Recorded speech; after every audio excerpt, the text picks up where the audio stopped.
సాకేత్ ఇజ్జగిరి ప్రజాక్షేత్రమే ఆయన ఇల్లు. ప్రజా సమస్యల పరిష్కారమే ఆయన లక్ష్యం. ఎవరికి ఏ ఆపద వచ్చినా నేనున్నాననే భరోసా అతను.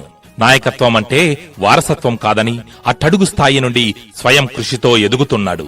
కార్యకర్త నుంచి పెద్దపల్లి జిల్లా విద్యార్థి సంఘం అధ్యక్షులుగా ఎదిగిన నాయకుడు సాకేత్ ఇజ్జగిరి.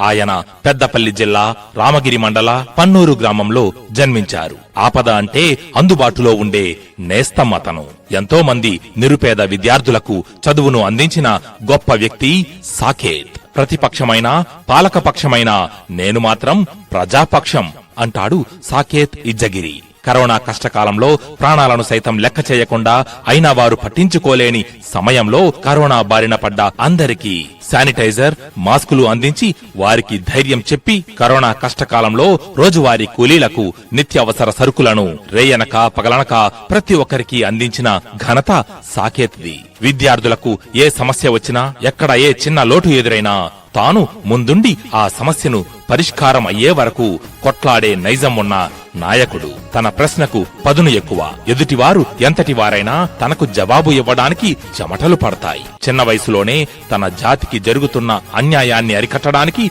బహుజనవాదాన్ని ఎత్తుకున్న బహుజన నాయకుడు. విద్యార్థుల ఫీజుల విషయంలో గాని వారికి ప్రభుత్వం కల్పించే సౌకర్యాల విషయంలో గాని పూర్తి స్థాయిలో అమలయ్యే వరకు కొట్లాడే దమ్మున్న లీడర్ అతను. తన ఇంటికి సహాయం కోరి వచ్చిన ప్రజల కోసం ఎంతటి వారినైనా ప్రశ్నించి ఆ సమస్యను పరిష్కరించి నేనున్నానని భరోసానిస్తాడు. అన్నకు తమ్ముడిగా, తమ్ముళ్లకు అన్నగా, చెల్లెళ్లకు ఒక అండగా నిలిచిన మన జన హృదయ నేత.